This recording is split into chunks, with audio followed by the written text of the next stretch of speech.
dia. Foi lançado nacionalmente um programa visando o desenvolvimento do comércio varejista. Aqui em São Luís já foi realizada a primeira etapa no mês de junho. E hoje a gente vai saber o que mais está sendo feito para que esse desenvolvimento aconteça, principalmente aqui no estado. E quem vai falar comigo sobre isso é o Dr. Antônio Frois, que é assessor da presidência do Clube de Diretores Lojistas do Maranhão. Bom dia. Bom dia. Seja muito bem-vindo ao nosso programa. Muito obrigado. Eu disse que o senhor é assessor da presidência do Clube de Diretores Lojistas, mas da Federação do Clube de Diretores Lojistas, é isso, né? É o nome mais compridinho. Só atualizando, é Câmara. Câmara de Dirigentes Lojistas de São Luís. Então, e Federação das Câmaras de Dirigentes Lojistas do Maranhão. O nome complicado. É comprido, mas é tudo a mesma coisa. Obedece a um regime federativo, onde é município, Estado e União. Uhum. Então vamos lá, o que a gente está falando exatamente quando a gente diz um plano de incentivo ao desenvolvimento do comércio varejista? O que a gente está querendo com isso? A CNDL, a nossa confederação, viu realmente a necessidade de se ver realmente as demandas para o desenvolvimento do varejo nacional. Fizemos isso já em todos os estados na primeira etapa. A nossa primeira etapa aqui foi 12 de junho, nós estamos na segunda, que já fizemos a coletânea nacional. E este programa idealizado realmente pela CNDL, com apoio do SEBRAE, com a execução da Fundação Dom Cabral, e aqui em São Luís, né, nós estamos tendo um apoio incondicional do deputado Adriano Sarney, que é o presidente da Frente Parlamentar das Micro e Pequenas Empresas. Então nós estamos unindo as duas coisas. Certo, então, unindo forças para o objetivo comum. Né? Porque nós sabemos que as políticas públicas são norteadores, né, de diretrizes das ações que os governos precisam executar para a sua sociedade. Mas aí, quando a gente diz esse plano, quais são as atividades que são desenvolvidas dentro desse plano? Por exemplo, o senhor disse que aqui a primeira etapa aconteceu no dia 12 de junho, né, ainda no semestre passado. Como é que foi desenvolvido essa campanha? Nós ouvimos todos os entes envolvidos nesse processo do desenvolvimento do varejo, qual é a necessidade, o que precisa, pontuar, né? Porque nós temos, para desenvolver isso, você tem várias políticas, né? A política do crédito, a política da capacitação, entendido? Do empresário. Então tem várias políticas que estão dentro que levam a esse desenvolvimento, né?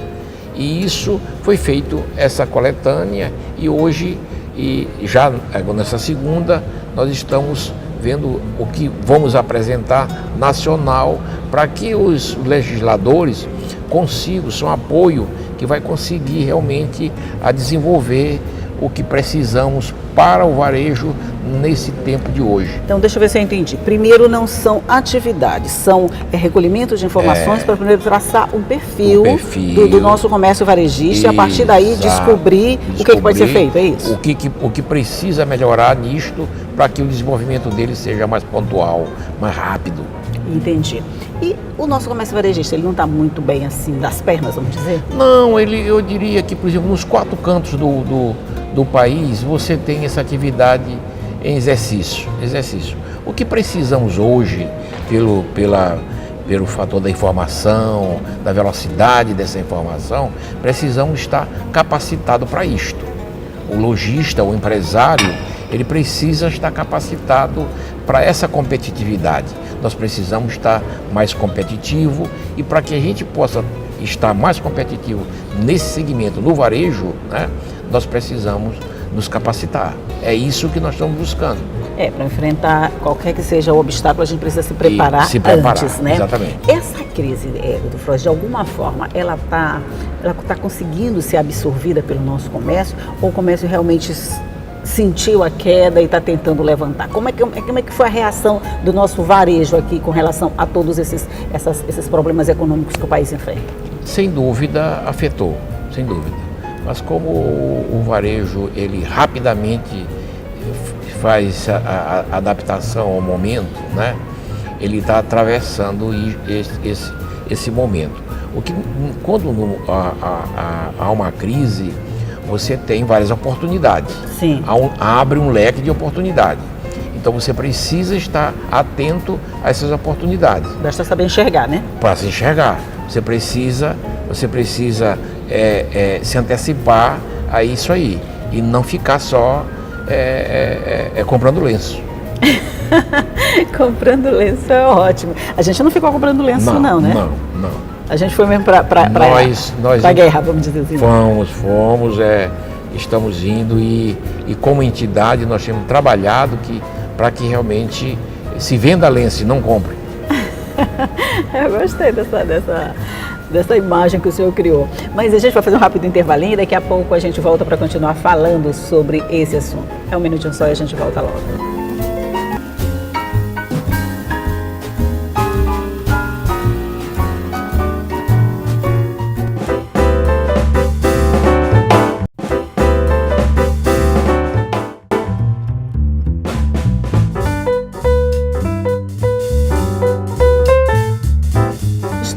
Já estamos de volta aqui para o nosso segundo bloco de conversa sobre essas medidas que estão sendo tomadas para o incremento do comércio varejista. Se eu lhe perguntasse assim, qual é o principal problema que a gente tem no comércio varejista do Maranhão, ou de São Luís mais especificamente, teria uma resposta assim bem exata ou são vários fatores? A dificuldade que se tem é o crédito. Uhum. O crédito. Se sabe realmente que, por exemplo, como se chama o varejo, né? O varejo é o pequeno. E ele tem uma certa dificuldade, até porque ele também já está naturalmente, é uma pequena empresa, né? E essa pequena empresa tem uma certa dificuldade ao acesso ao crédito. Isso traz o acesso ao crédito, até que informação, ele tem essa informação no Sebrae, na CDL, na FEComércio, ele tem essas informações que ele pode adquirir, mas ele precisa de políticas pontuais, principalmente do crédito, melhorar esse crédito, né? Mais facilidade ao crédito. Mais facilidade no acesso. Mas hoje, assim, com tantas políticas que são desenvolvidas, principalmente para o desenvolvimento de pequenas e microempresas, isso ainda não deu esse resultado de facilidade nesse acesso para esses pequenos comerciantes? Não, porque isso aí você vai impactar com as instituições financeiras. Uhum. Ela, por um lado, ela está com cuidado realmente do retorno desse capital deles, né, que é o negócio deles, né? E o tomador, que é o lojista, ele tem uma certa dificuldade, porque ele está começando o próprio mercado. Entendido? Ele precisa ter o produto em casa e vendendo esse produto o dia a dia de uma unidade, acaba sendo ele abre o negócio, fecha o negócio, é o contador, é tudo, nesse primeiro momento, né? Mas a gente começa assim, você começa dessa forma mesmo, um comércio, e a gente sabe que no nosso caso, no estado do Maranhão, especialmente, o comércio varejista é o que comanda aí a economia desses municípios, né? Então a gente precisa ter políticas exatamente para isto, para que a gente continue deixando esse segmento pujante, porque acaba você sendo a base dessa economia de muitos municípios. Pois é, muitos municípios. Se a gente reclama dessa situação aqui em São Luís, onde se imagina que a circulação de dinheiro é um pouco maior, no interior do estado, nos municípios, a situação é um pouquinho mais difícil? Um pouquinho mais difícil. Porque às vezes o município, como o município depende dos recursos que vão para ele, do que gera a economia, aí você fica atrelado à receita deste município, né? E a receita acaba dependendo quase que praticamente da prefeitura. Exato. Quer dizer, o comércio se desenvolve à medida que esse dinheiro circula, e esse dinheiro só circula uma vez por mês. Só uma vez por mês, E precisamos realmente, por exemplo, às vezes tem um complicador, como agora, se você fecha uma agência no município, não é? Uma agência bancária no município, o município não tem uma agência, há um complicador, porque a população sai para tirar os recursos que estão vindo de uma forma ou de outra para eles, né? E eles gastam lá naquele município. Onde recebe. Onde recebe. E o município que acaba ficando só dormitório. É verdade. Então, é preciso a gente... E são muitos os municípios nessa Tem situação, muitos né? municípios nessa Porque situação. quase cada vez que acontece um assalto, aquela agência fechada, aquela coisa Aí assim, pronto, né? não tem como... Não tem como movimentar a economia se não tiver dinheiro. Mas o senhor, assim, com esses planos, com essas estratégias que vocês estão elaborando, você vê uma solução, pelo menos a médio prazo? Eu não digo para logo, para hoje, mas dá para enxergar um pouquinho a luz no fim do túnel, assim, a médio prazo? Dá sim, dá sim. Porque o que precisa, por exemplo, assim, quando você norteia a política pública, direciona ela, ela tem que ser aliada ao anseio da sociedade e os projetos que os governos têm, né? O governo tem um projeto, você tem que aliar esse com a necessidade, né? Se você leva isso num foco, numa direção, os resultados vão aparecer. O que acontece é que você tem um foco para um lado, outro foco para o outro, e você não vai chegar, não vai sair desse que você está falando a luz no fim do túnel. Não se chega nunca nessa luz, não é mais se chega ou menos nessa isso. luz. Mas a partir de quando, Dr. Frois, esse estudo, vamos dizer, esse mapeamento das dificuldades e das alternativas de solução vão estar prontas para que elas sejam colocadas em prática e a gente ter esse resultado que se espera? Por exemplo, tanto que a nossa intenção, nós estamos fazendo dentro das casas, né? Procurando fazer dentro das casas legislativas. Porque aqui é que sai, uma assembleia, é que sai exatamente essas políticas. E o que se viu hoje com esse programa, a necessidade de juntar os entes envolvidos. Porque antes só estava se falando isoladamente.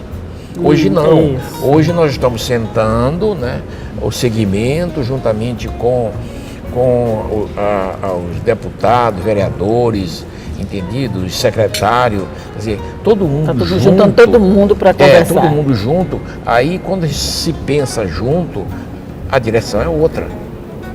A direção é outra. O que estava acontecendo é que nós estávamos em direções diferentes. Agora não. Agora nós estamos numa mesma direção. E quando se vai na mesma direção, os resultados aparecem rápido. E esse rápido pode ser quando? Esse rápido não se pode pensar também que seja amanhã. Ontem, né? Entendeu? Ele é um pouquinho mais, porque nós temos que construir isto, né? Temos que construir isso, né? A construção dessas políticas públicas, que aí você é calçada em decretos, em regras, em regulamentos. Então isso precisa saber, olha, a demanda do segmento é este. O que precisamos melhorar nisto? Aí isto vai passar pelo governo municipal, estadual, a União. Então, deixa eu fazer aqui o papel do advogado do contra. Se isso demorar tanto assim, porque eu acho que as coisas burocráticas, elas têm que respeitar um trâmite que tem que seguir assim como você está falando. Mas se demorar demais, assim, não corre o risco de ter mais fechamento de lojas, a gente ter mais a economia caindo um pouco mais enquanto essas medidas aparecem? Eu te diria que não vai demorar, porque nós já demos o primeiro passo. Inicial. Já demos o primeiro passo. Porque o que estava acontecendo é isso. A sociedade ela precisa participar. O que está acontecendo, o que aconteceu com a sociedade um pouquinho mais lá atrás, é porque ela tem dificuldade de participar. Então ela tem que participar do processo de desenvolvimento de qualquer segmento, como nós estamos fazendo o segmento do varejo, né? Estamos nos antecipando, mas em qualquer outra política pública, política de segurança, política de saúde, a sociedade tem que participar. Se a saúde está no que está, se a segurança está no que está, não podemos deixar só que o governo, que as secretarias estejam isso. A sociedade tem que participar, ela não pode ficar só reclamando. Ela tem que dizer, olha, eu preciso disso, nós temos que fazer isso, eu posso colaborar com isto, Mas ela não pode estar só comprando lenço, ela tem que arranjar um jeito de vender este lenço. Vender lenço. E a gente está começando a vender lenço? Eu te diria que alguns setores sim. A maioria ainda está comprando. Porque o brasileiro, ele, como ele é muito pacífico, né, muito emotivo, né, ele chora mais do que... Ele primeiro chora, depois que ele vai levantar, né? Primeiro ele vai comprar o lenço. A gente já está ainda nessa fase, alguns já estão comprando lenço. Mas daqui a pouco a gente levanta e começa a vender lenço. Eu sempre digo que a gente não tem que cair sem ser empurrado. Nós só teremos que cair se alguém nos empurrar. Se não empurrar, não vai cair. Não cai não, vai andando devagar, mas continua firme. Exatamente, é o que precisamos, é isso. É ter uma autoestima, tá sempre realmente achando que vai dar, porque quando você bota um negócio, você tem que ser o primeiro torcedor. Torcedor, verdade, O primeiro é você. Você não pode botar um negócio achando que essa crise vai me derrubar. Não, vai derrubar. Não, essa crise vai passar. Porque nós temos que botar hoje, por exemplo, o negócio que seja diferente do seu, do meu. Entendido? Porque fazer do mesmo é mais um. Nós temos que ter um diferencial. Mas a gente tem a tendência de achar, isso aqui deu certo, então eu vou fazer também igual que vai dar certo também, né? Cada um, e cada um cuida do seu jeito, né? Às vezes não dá certo porque precisa ter habilidade no negócio. Mas eu gostei dessas figuras de linguagem. Não caia sem ser empurrado, não fique comprando lenço, vai vender seu lenço. Qualquer hora dessa a gente já está vendendo lenço. Mas Antônio Frois, muito obrigado pela sua participação no nosso programa. Um bom dia para o senhor. Muito obrigado. Nós aqui agradecemos e estaremos à disposição da TV Assembleia. Ok, bom dia mais uma vez. E você já sabe que tudo isso aqui que a gente conversou fica à sua disposição no nosso site, que é o al.ma.leg.br/TV, e as nossas redes sociais também estão à sua disposição, é só acessar. E eu vou estar aqui todo dia, 8h30 da manhã, esperando você com muita informação, com muita notícia. Tchau!